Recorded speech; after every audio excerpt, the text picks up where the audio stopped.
हमने normal curve की length निकाल ली, पोलर कर्व की लेंथ निकाली। अब वॉल्यूम पढ़ेंगे हम, वॉल्यूम क्या होगा सॉलिड उसका, और फिर क्या पढ़ेंगे सरफेस एरिया।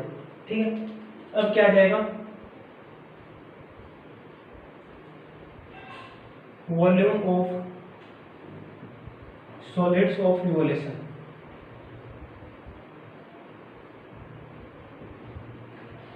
रिवोल्यूशन वॉल्यूम पढ़ेंगे। ठीक है, फर्स्ट मेरे पास आता है v is equal to x1 से x2 pi y square dx, v is equal to y1 से y2 पाई x स्क्वायर dy। मेरे पास दो फॉर्मूले हैं। यदि हमारा कर्व को x एक्सिस के अलोंग रोटेट करेंगे तो कौन सा वॉल्यूम यूज होगा, ये वाला। यदि y एक्सिस के अलोंग रोटेट करेंगे तो कौन सा फॉर्मूला यूज होगा, निकलेंगे। तो ये कर्व है रोटेट अबाउट x एक्सिस, और ये क्या है रोटेट अबाउट y एक्सिस।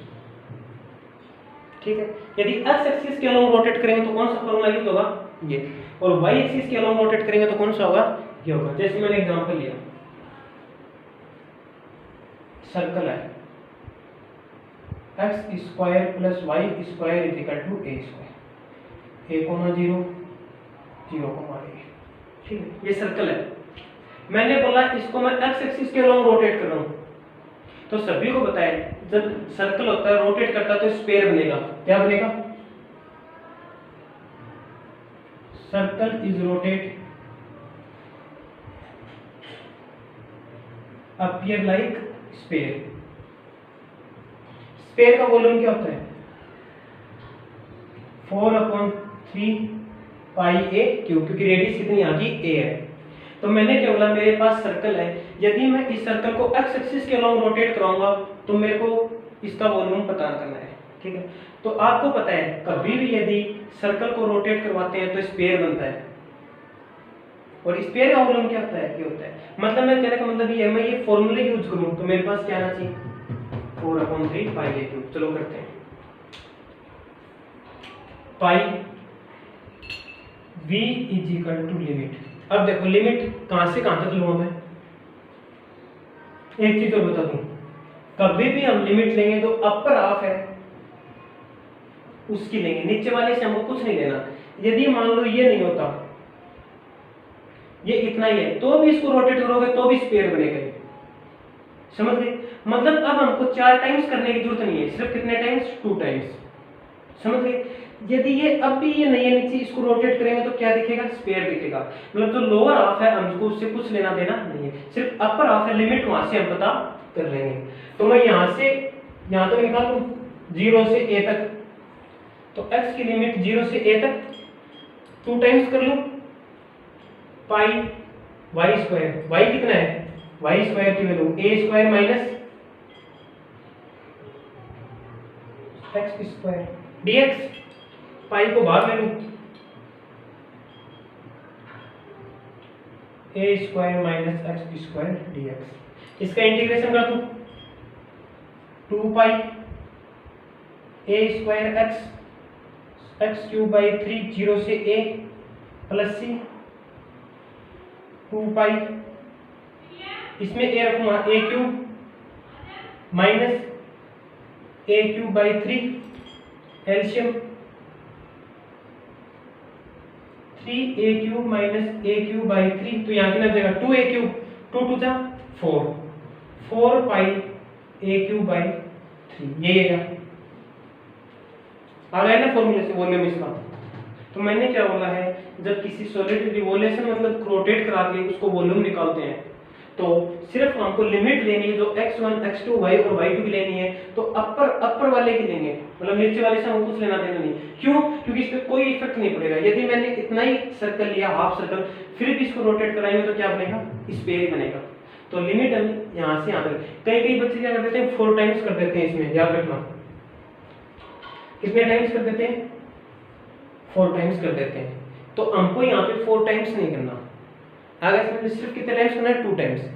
0 किया तो हम 0 से a ले लिया, 2 टाइम्स कर दिया तो हमारे पास इसकी लिमिट आ गई। तो आ गया ना वापस 4/3 पाई a क्यूब। दूसरी चीज मान लो हमको इक्वेशन नहीं दी, उसने पोलर कोऑर्डिनेट्स दे दिए इसके सर्कल के। पोलर कोऑर्डिनेट्स क्या होते हैं? x = a cos थीटा और y = a sin थीटा। देखो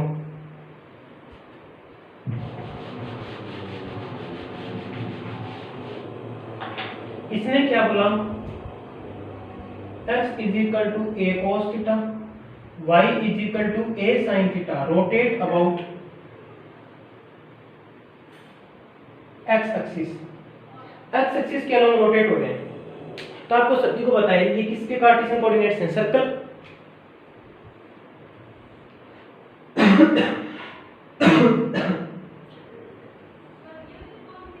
किसके हैं ये?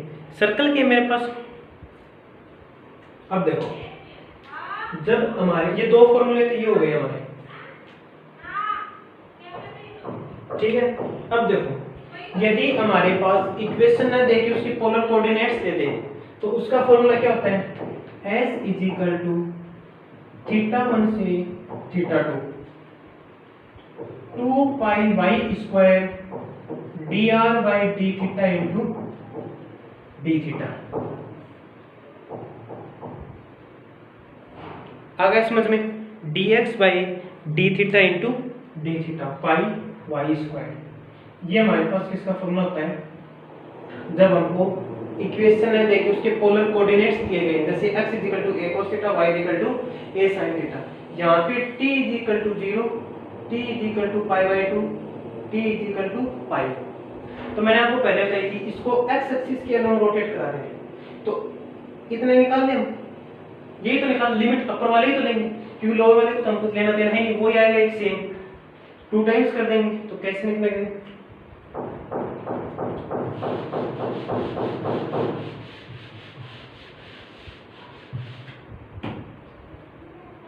s 2 टाइम्स 0 से t = 0 से π/2 ले लो, 2 टाइम्स कर दूं, या फिर 0 से पाई सीधा ले लो। तो 0 से π/2 और 2 टाइम्स हो गया पाई। y कितना है? a² sin² theta dx/dθ, dx/dθ क्या आएगा? -a sin theta dθ। ये आएगा dx/dθ, तो -a sin theta into dθ। पाई को बाहर ले 2 पाई 0 से π/2 a² a³ sin की पावर -³ थीटा dθ -2 पाई a³ 0 से π/2 sin³ थीटा dθ। अब देखो इसको कैसे करें? इसको हम 2 तरीके से कर सकते हैं, 3-4 तरीके से। कैसे देख लेना अच्छी तरह। मैंने आपको बताया था sin की पावर n थीटा dθ का इंटीग्रेशन -1/n sin की power n-1 theta cos theta plus 1/n-1 sin की power n-2 theta dθ। n की वैल्यू कितनी रखनी है? 3। एक तो ये मेथड है। दूसरा क्या है? sin³ theta dθ। इसको क्या कर लेंगे? sin² theta into sin theta dθ। sin² theta का लिखते हैं 1 - cos² थीटा। एक वो मेथड है। तीसरा आपने पढ़ा होगा beta gamma function. Beta gamma function यदि मेरे पास 0 से π/2 लिमिट हो, sin की पावर p थीटा हो, cos की पावर q थीटा हो और dθ का इंटीग्रेशन हो, तो क्या करेंगे?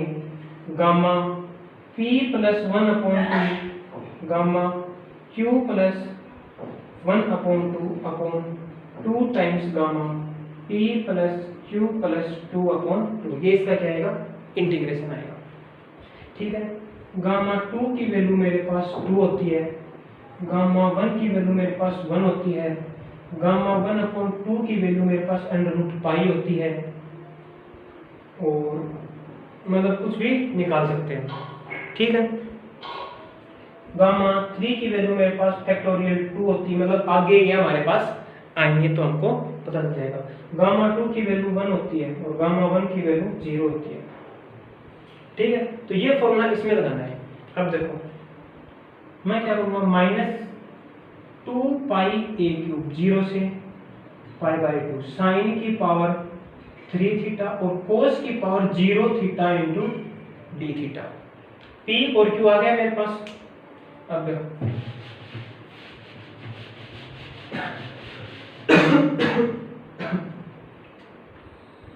-2πa³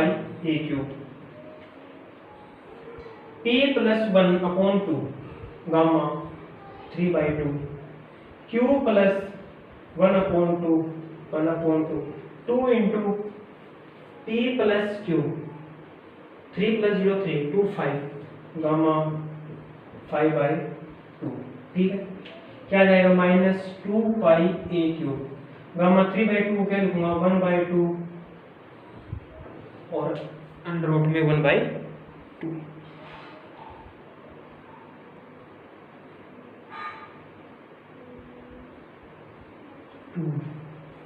ये क्या है 1/2, 3/2 है, ये 3 है, 3 + 1 4 आएगा, 4।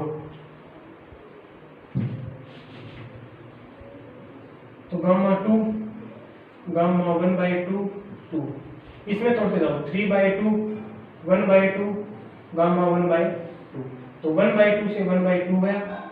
इसकी वैल्यू कितनी होती है 1 -2πa³, इसकी वैल्यू कितनी होती है 1, नीचे क्या रहेगा 6/2, ये ऊपर चल जाएगा -2πa³, 6 ऊपर 2 2 3 जा 6 और एक और भी 2 है, ये भी 2 से जाएगा, तो क्या जाएगा -4πa³/3। और आपको पता वॉल्यूम कभी भी माइनस में नहीं आता है, तो क्या जाएगा प्लस हो जाएगा। वही आ गया 4/3πa³। कब आया जब पोलर कोऑर्डिनेट्स दिए हमने। तो दो फॉर्मूले तो ये हो गए, और तीसरा फॉर्मूला क्या था v = θ1 से θ2 πy² dr/dx/dθ इंटू dθ। कब, जब हमको पोलर कोऑर्डिनेट्स दिए हो। वरना यदि कर्व को हम x एक्सिस के अलॉन्ग रोटेट कराएंगे, उसका वॉल्यूम पूछ ले तो क्या निकलेगा πy² dx x1 से x2, और यदि y एक्सिस के अलॉन्ग रोटेट करवाना हो तो y1 से y2, और उसका वॉल्यूम क्या जाएगा ये आ जाएगा। आगे समझ में क्या है, वापस देख लेना। वॉल्यूम ऑफ सॉलिड रिवोल्यूशन, यदि हमको कोई कर्व दिया है, कोई फंक्शन दिया है, उसने बोला ये x एक्सिस के अलॉन्ग रोटेट कर रहा है, तो उसका वॉल्यूम कितना होगा। यदि x एक्सिस के अलॉन्ग रोटेट कर रहा है तो x1 से x2 πy² dx। यदि y एक्सिस के अलॉन्ग रोटेट कर रहा है तो y1 से y2 πx² dy। और यदि हमको पोलर कोऑर्डिनेट्स दिए हो तो उसका क्या जाएगा θ1 से θ2 πy² dx/dθ इंटू dθ। इसके एग्जांपल लें हम। ये क्वेश्चन है, इसने बोला find the volume of solid generated revolve. इसने पैराबोला लिया है और वो टेंजेंट के अलोंग रिवॉल्विंग कर रहा है, कट ऑफ कर रहा है, ठीक है। मतलब मेरे पास ये है, ठीक है। इसने क्या बोला टेंजेंट के अलोंग लेटस रेक्टम, ये क्या है इसकी, ये पॉइंट है a, 2a, ये डिस्टेंस कितनी है 2a। इसने बोला वो टेंजेंट, इसकी टेंजेंट कौन सी हुई ये,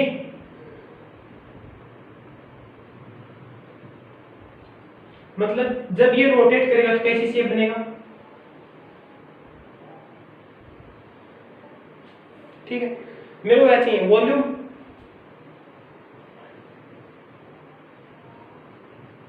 और मैंने आपको पहले बताई थी कि जब जो अपर पार्ट है सिर्फ उसकी लिमिट ले लें, नीचे का कुछ लेना देना नहीं, मतलब इन दो का निकाले 1 और 2, ठीक है। y एक्सिस के अलोंग क्या हो रहा है रोटेट, तो फॉर्मूला क्या लगेगा y1 से y2 पाई एक्स स्क्वायर डी वाई, ये लगेगा पाई एक्स स्क्वायर डी वाई। और कितना टाइम्स हो जाएगा, 2 टाइम्स, इन दोनों की निकालनी लिमिट। मैंने इसने क्या बोला है, लेटेस्ट रेक्टम को कट कर रहा है, मतलब कट करेगा यहाँ पे, तो मैक्सिमम कितना है, y की लिमिट 2a, 2 टाइम्स 0 से 2a पाई x कितना है हमारा एक्स स्क्वायर, यहाँ से x कितना आएगा y स्क्वायर अपॉन 4a, तो x स्क्वायर कितना आ जाएगा y की पावर 4 अपॉन 16a स्क्वायर, ये आएगा क्या पाई y की power 4 upon 16x square into D Y. 16 को बाहर ले आओ, x तो है ही नहीं, 16a स्क्वायर, तो 2 upon 2 pi upon 16a square, 0 से 2a y की power 4 dy, 8 pi upon 8a square y की पावर 5 अपॉन 5, 0 से 2a, pi upon 8a square, 2 to the 4, 2 to the 4, 4 to the 8, मतलब 32a की पावर 5 अपॉन 5, 8a स्क्वायर से 8a square 4, 4 pi a cube upon 5, ये क्या जाएगा इसका volume, 4 pi a cube upon 5, इसका क्या जाएगा वॉल्यूम। इसने पूछा find the volume of solid generated by the volume parabola, इसने एक बार किसको रोटेट किया है, पैराबोला को। इसने बोला कट करता है वो कहां पे, लेटेस्ट रेक्टम को करता है अबाउट टेंजेंट एज वर्टेक्स, जो ये टेंजेंट है y एक्सिस इसके अलोंग रोटेट करेगा, तो ये इस साइड आएगा ऐसे रोटेट करेगा, तो ये ऐसे लूप बनाएगा, तो इसका इसकी लिमिट तो लेना ही नहीं, मैंने क्या बोला अपर हाफ की लिमिट ले लो, अगर ये भी नहीं होता ना तो भी ये ऐसी से बनाएगा बिल्कुल सेम टू सेम।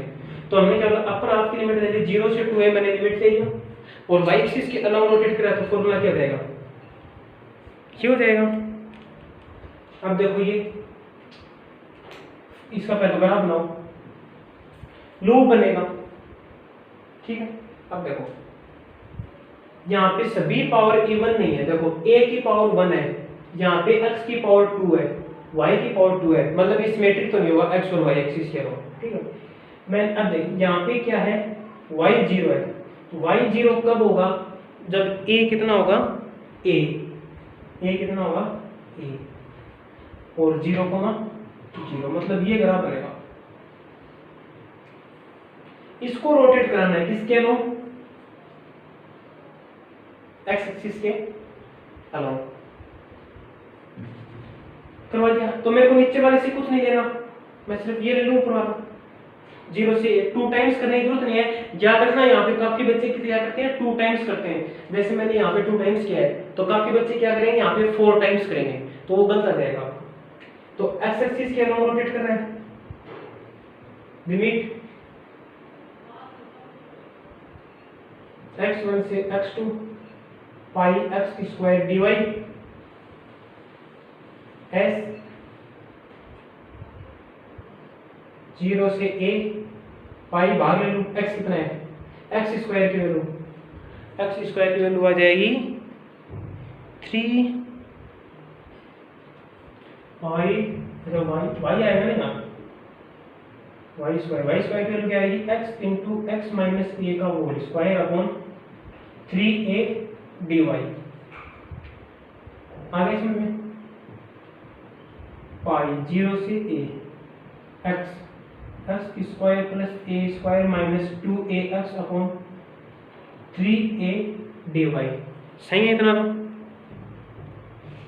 चलो सही है, ठीक है। 3a को बाहर ले लूं, पाई अपॉन 3a 0 से a x cube plus a square x 2ax square dy, pi upon 3a, इसका क्या रहेगा x की power 4 upon 4 a square x square upon 2 2ax की पावर 3 अपॉन 3 0 से a, पाई अपॉन 3 a की power 4 a की power 4 2a की power 3 pi upon 3 LCM 12 3a की पावर 4 प्लस 6a की पावर 4 8a की पावर 4। ठीक है, क्या जाएगा पाई अपॉन 3 6 और 7 9 9 में से a गया 8 a की पावर 4 अपॉन 12 एक a से a के गया 5a क्यूब अपॉन 36। ये इसका क्या जाएगा वॉल्यूम।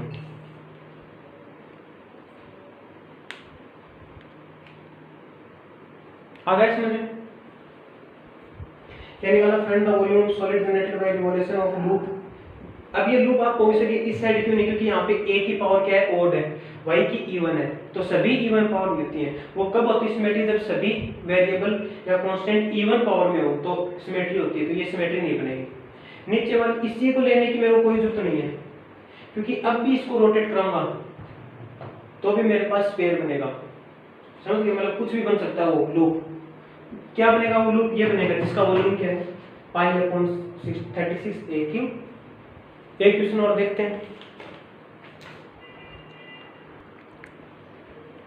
ये मेरे पास find the volume of spindle shape. अब की बार क्या दे दिया एस्ट्रॉइड, उसकी क्या दे दी इक्वेशन अबाउट एक्स एक्सिस। ठीक है, अब मैंने आपको बताई थी इसके पोलर कोऑर्डिनेट्स क्या होते हैं एस्ट्रॉइड्स के, x is equal to a cos cube t और y is equal to a sin cube t। और इसका ग्राफ क्या होता है,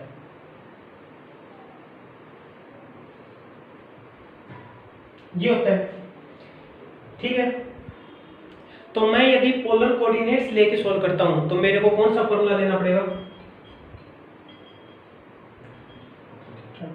पाई x square y square d x by D theta into d theta. आ गया समझ में? चलो इसको एक्स एक्सिस के अलोंग रोटेट करा दें तो मेरे को ये लिमिट लेनी पड़ेगी।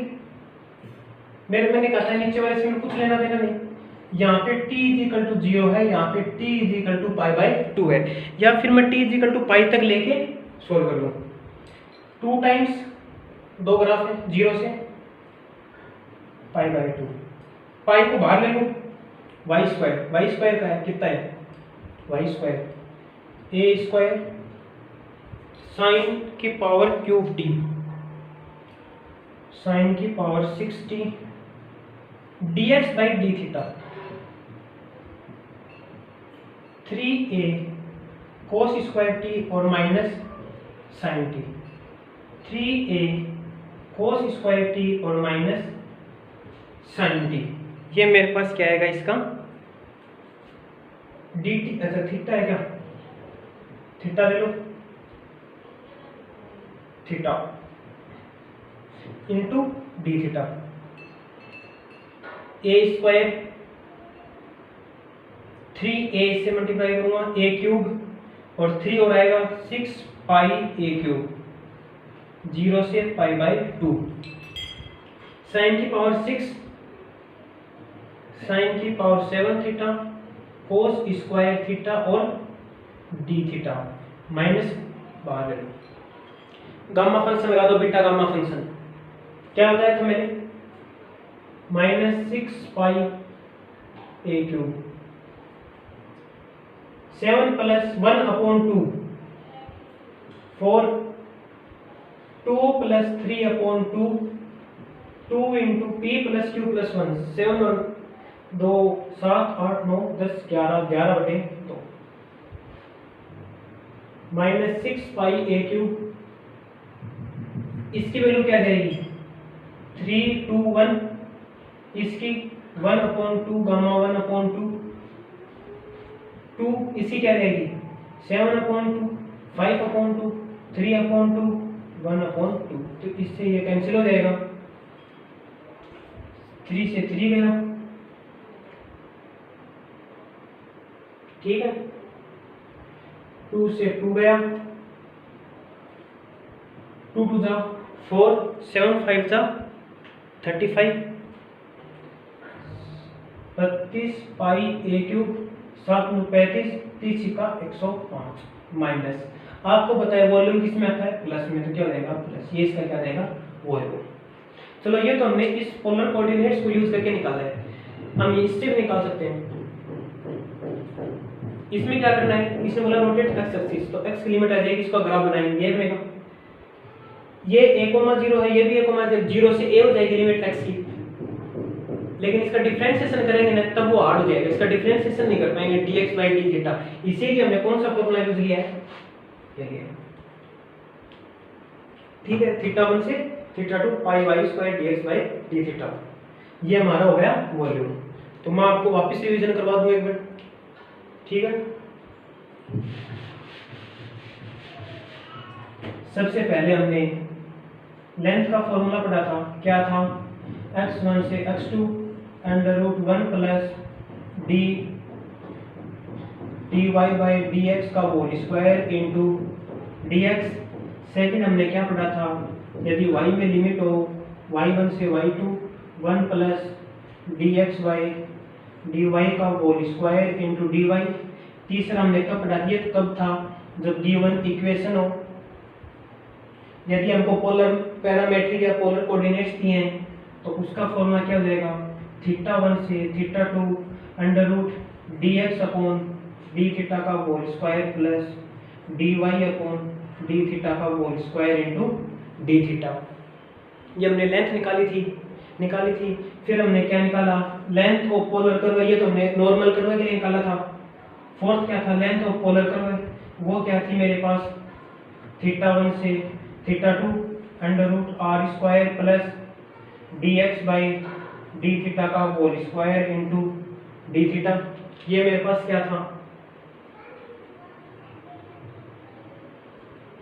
ये मेरे पास क्या था, ये r फॉर पोलर कर्व के लिए थी, थी ना।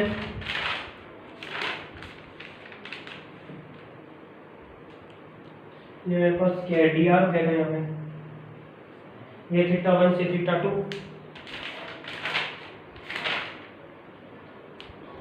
d थीटा का होल स्क्वायर, ठीक है। और अभी हमने क्या पढ़ा है, यदि वॉल्यूम निकालना है x1 से x2 pi y² dx rotate about x axis, और y1 से y2 pi x² dy rotate about y axis. और यदि हमको पोलर कोऑर्डिनेट्स दिए हैं तो v θ1 से θ2 पाई y² dx/d theta into d theta. ये मेरे पास क्या है, इसका वॉल्यूम।